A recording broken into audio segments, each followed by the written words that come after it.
Well, welcome back to another study of men and women of the Old Testament.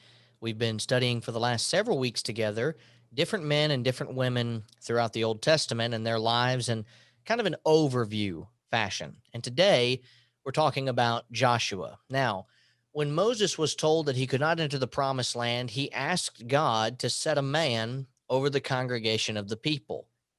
He gave qualities for the new leader. He wanted one that could go out and to do all of these different things that needed and were necessary to be done. And God told Moses to appoint Joshua as the new leader. Now, as we move on with Joshua, they have the very first thing is they're moving towards the land of Canaan to cross over the Jordan River. Following the Lord's instructions, Joshua instructed the Israelites to, number one, follow those who carried the Ark of the Covenant across the Jordan River. And he stated that those that the priest's feet, that is, that when they touched the Jordan River, when their feet touched the water, all the Israelites would be able to cross on dry land, that river would part when the priest's feet touched the water. And whatever Joshua had told these children of Israel came to pass. It actually happened.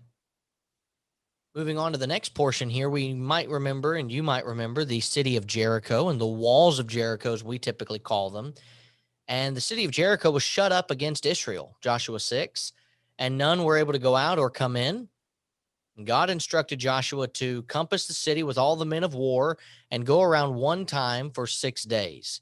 On the seventh day, they're going to have to do something different, and we'll talk about that in just a moment. But we have 7 priests are to bear the ark with 7 trumpets of ram's horns.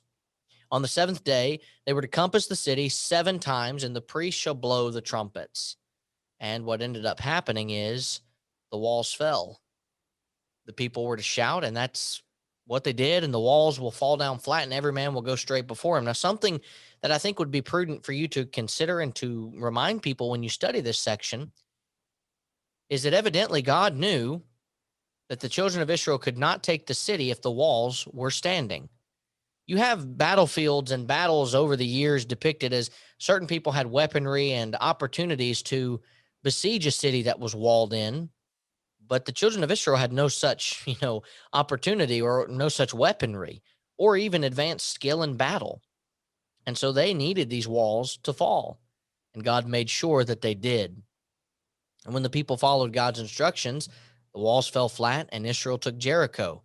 The only exception was Rahab and her household. And you might remember why Rahab's household was exempt from this. It was because Rahab had hid the spies, and the 2 spies told her, hang a scarlet cord outside your window. And when we come to take the city, we'll see that scarlet cord and we'll tell our soldiers to not take your house. And so their house was spared. There were some supernatural events at the beginning of the conquest of Canaan. We've just talked about them. And I want to remind you that is that number one, the Jordan River was heaped up for Israel to be able to cross on dry land. That was a supernatural occurrence. Number two, an angel of Jehovah appeared to Joshua outside the walls of Jericho, providing instructions on how to capture the city.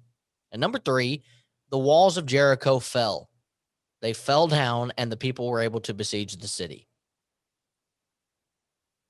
Now, you might recognize this phrase, sin at the camp, or there's sin in the camp. Israel was defeated when battling Ai. Now, I know some people might say, well, that's Ai, but my father years ago discovered that the actual pronunciation of this, and history says, is to pronounce a silent A. So it would be I. And so Israel was battling Ai, and the city of Ai defeated them. And there was a reason for this. Achan had sinned.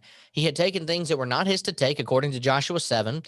And what ended up happening is God teaches the Israelites a lesson about total obedience to his commands. How many people do you think died because of Achan's sin? What if it was just one? What if just one person had died because of Achan's lack of following God's commands? Wouldn't that have been one too many? Friends, brethren, we have to think about the seriousness of sin and how God takes sin seriously. God taught the Israelites a lesson about total obedience. Achan was stoned to death. Canaan was then conquered. There were 31 kings overthrown. And when most of the promised land had been conquered, Joshua divided up the land for the inheritance among the 12 tribes. And the Lord gave unto Israel all that he had promised. It was all fulfilled. Joshua 21, 43, and 45.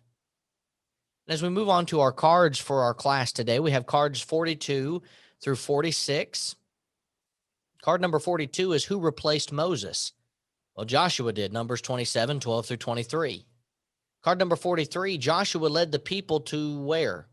The promised land, Joshua 3. Card number 44, Joshua destroyed what? Well, he destroyed and helped destroy the city of Jericho, Joshua chapter 6. Card number 55, or 45, I should say, Joshua conquered Canaan and the promised land, Joshua 1 through 12. And the final card is Joshua divided the promised land among the tribes of Israel, Joshua 13 through 22. The life of Joshua is a very interesting one. It is one that we can all learn and benefit from, that we could all do well to imitate. And one of the things that we didn't specifically mention in class is probably the thing that Joshua is most famous for, is that statement that he makes in Joshua 24:15, that as for me and my house, we will serve the Lord.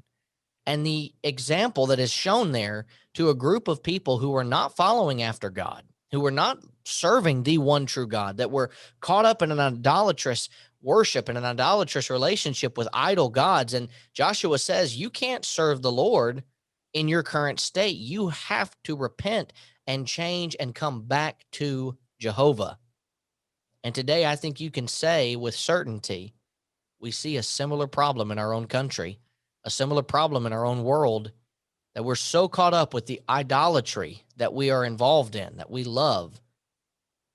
And God's sitting there saying, you can't serve me unless you deny self. Joshua and his family, they were willing to do that. Are we? I want to thank you so much for studying with us this week on the life of Joshua. Next class, we'll talk about 3 people, and they will be all together lumped in because they're not necessarily long sections of their lives that are dealt with. And so we're going to deal with them in one Bible class. But until then, take care and God bless.